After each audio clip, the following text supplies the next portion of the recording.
Hi, Dean. How are you? Good to see you, Myrna. Good to be here. I'm so happy to be interviewing, Dean Fealk, partner at global law firm DLA Piper, best-selling author. Thank you very much. According to the Wall Street Journal, your book, Impact the World, Citizen Statesperson. I'm looking forward to talking about that kind of towards the end of our interview. There's so much going on in the world. You are on your perch there in Silicon Valley, so I want the insight on what in the world is going on.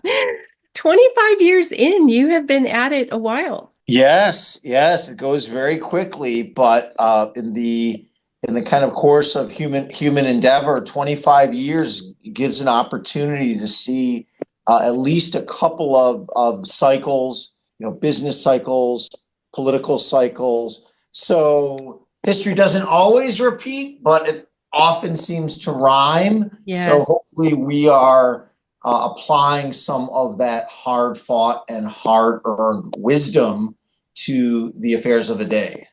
Well, it's nice to be talking with someone who is willing to be something of a thought leader, that you are thinking deeply about what's happening across the broad vision of what you guys are doing there at DLA Piper, and to be sharing that vision with others. I'm just going to do a quick roll call here of things I want to mention about you. So, your perch for DLA Piper is in Silicon Valley, and as a result, you've represented the state of California in trade and investment missions in different parts of the world. And you're now the fifth largest economy there in California.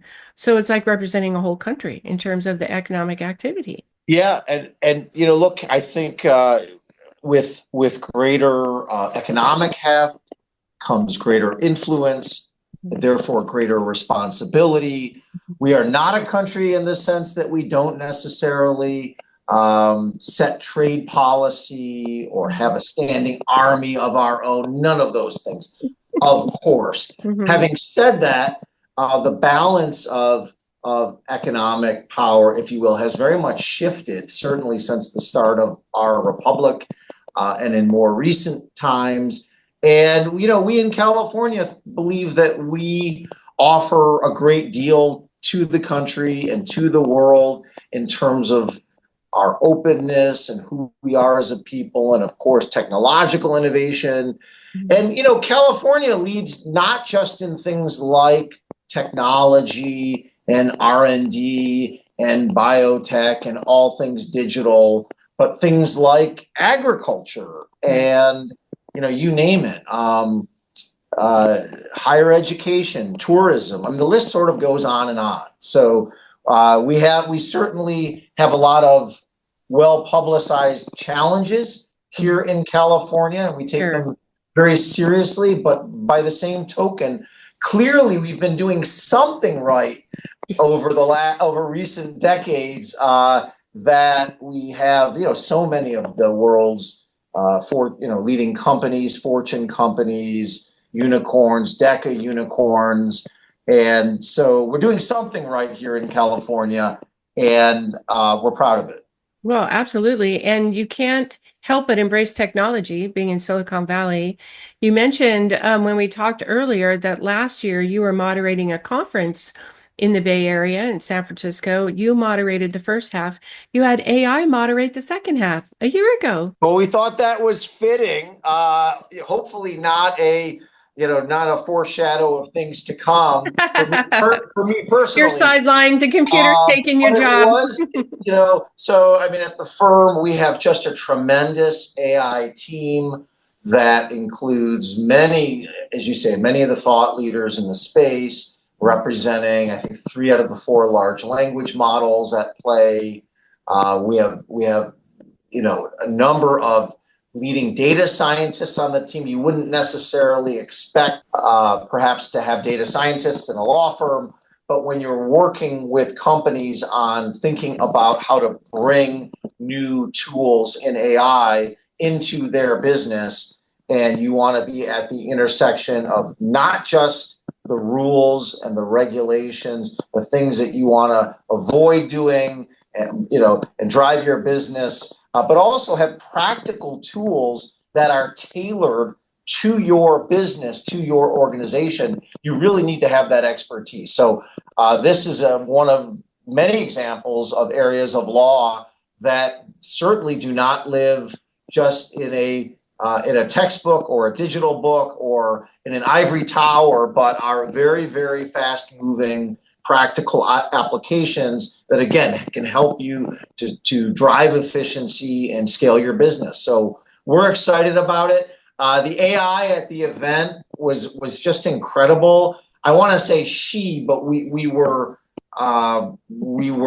told not to ascribe a gender for a variety of reasons. Although its voice sounded very feminine to my ear, and the AI was able to answer all sorts of questions across a range of issues, in different languages, to include Klingon, by the way, and just incredible. And actually, it answered a very interesting, if I recall correctly, a very interesting moral dilemma.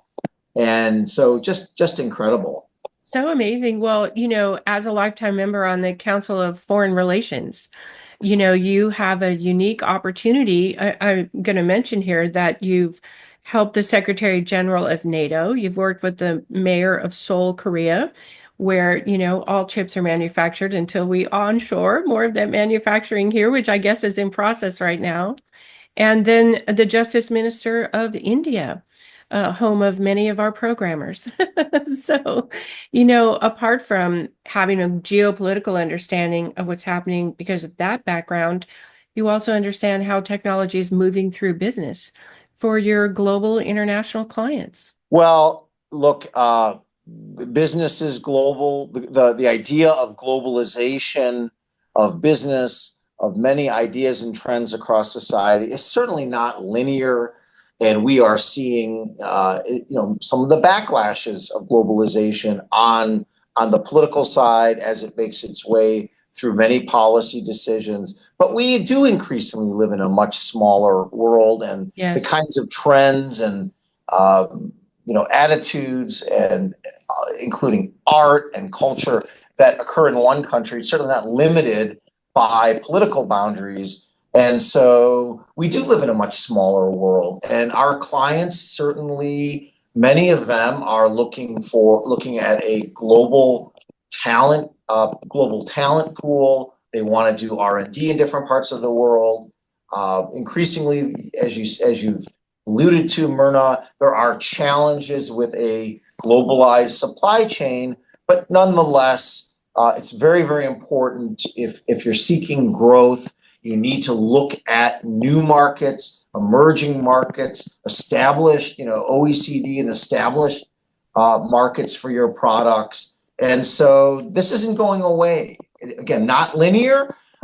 Sometimes it feels like we are taking, 2 or 3 steps forward and a step back. But I think history, I think teaches us that we are going to continue to see so much happen around the world that is going to affect us in our own homes, in our own backyards. In this time of accelerated change, you talked about how that growth can be disrupting. It can also be rewarding. And, having someone like you and the people at your firm offering strategy and insight into where does this leave you if A happens? What are the knock-on effects if B happens? And, I was talking with a marketing executive last week who said she had a client who didn't know what his cost of goods were going to be on Tuesday because there were new tariffs. And it's like, there are some, fundamental disruptions that are happening, but all of this is survivable and some of it's creating opportunity. So you guys can offer that vision and that strategy of, well, let's just look at this refined landscape, understanding it's continuing to change. But I think that advisory capacity is going to be so helpful. So many jobs on the line, so much revenue into different countries, tax systems, the tariffs, a lot is changing. There is opportunity in change. Nobody wants chaos per se, but you always want to keep a cool head. I think when lots of variables are changing quickly at the same time, and good leaders and good advisors want to both stay focused on, what are your core values, what are your core objectives, but at the same time, you have to be adapting as the situation becomes dynamic, right? And you want to try your best to see, around the corner and over the horizon. It's not easily done. And you're right, Myrna, just like the Pentagon has to do contingency planning for all sorts of scenarios, businesses increasingly have to do the same thing. Why, if there are possibilities of, material changes that can impact your business, you better be prepared for tackling those, right? And, for many of them may not come to pass. That's okay. Still a very fruitful, thought process. And it's there if you need it. Absolutely. Well, Zoom was down because we had space weather, some kind of electric storm. And I was talking with someone the other day. They're creating the traffic control system for low Earth orbit because there's so much space junk. The satellites are bumping into things and going offline. And so if you're counting on satellites and your global countries, probably, your companies are, your clients are telecommunication and, economic currency and so on, mitigating some of these challenges in an accelerating environment, a really big job. And if you're operating at the helm of a company, you don't have arm's length, in terms of some of these challenges or problems. You're also not talking to 50 other global companies tackling similar challenges, but you guys are. So that wisdom is so valuable. And you're right. I mean, you raise a very good point. Leadership in the C-suite or in the boardroom, leadership needs to communicate with their peer cohort for sure, within the industry, across industry. But yes, thank you for saying. I mean, because we do have, I think the advantage of speaking to a number of players, across time or at any given moment. We do bring that to bear in terms of our advice, understanding that we are, we can't share specifics. We certainly hold, confidential and privileged information. But by the same token, again, we are able to leverage what we're seeing in the market. What are the practical solutions, and how are others thinking about a given challenge, whether it's tariffs, or you mentioned adoption of AI, or a changing geopolitical landscape. It's good. Nobody is. It doesn't matter how smart you are. You don't want to try and recreate the wheel, right? Because there are lots of lessons that have already been learned, right? And you don't want to relearn every lesson, right? Absolutely. So I think that we would say that you're absolutely right. That is one of the benefits of having experienced advisors and counselors along the way. Well, the law usually takes a while to catch up. If you're using BRICS currency or you're trying to exchange Bitcoin, or, there's some new rules or regulations. I mean, is Lloyd's of London going to guarantee your shipping containers, or it's somebody else now? So, I mean, sometimes you face the changes and you can help make sure that the current law is you're followed, but now as law changes that they're also current with that. So even just in the area of the law that you're looking at to do global business, there's a lot that's in motion. True. And I think you're exactly right. I mean, when I think of creatives and artists, they tend to be ahead of society in some cases, right? Close behind, you find the business people, because business in its own way, highly, highly creative. Of course, the arts and commerce have been, hand in glove, since long before the Renaissance period. But government and regulation and the legal processes tend to be more reactive. We push, of course, to be very proactive as very commercial-minded advisors.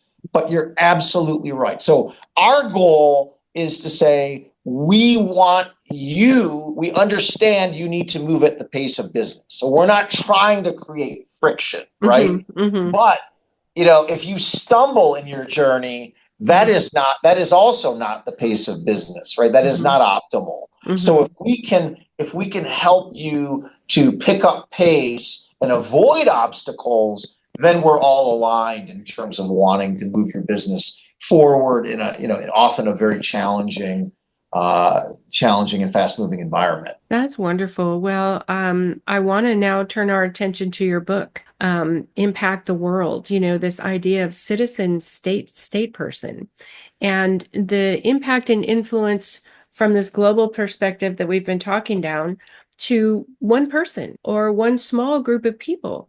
You see it with people that, go out in boats to stop whale hunting. We've seen small groups make a difference, right? But, what is your thought about how individual people, they turn on YouTube, they talk to people over, Zoom and a long distance on phones. The world's more connected than ever. I was talking with a colleague the other day, and I said, she was texting me early in the morning, and I said, you're in Seattle. How come you're not asleep? She goes, I'm in Morocco and it's noon. And I said, Right, have a great lunch. I mean, right. we are traveling, we are mobile. Some of us individually are kind of becoming global.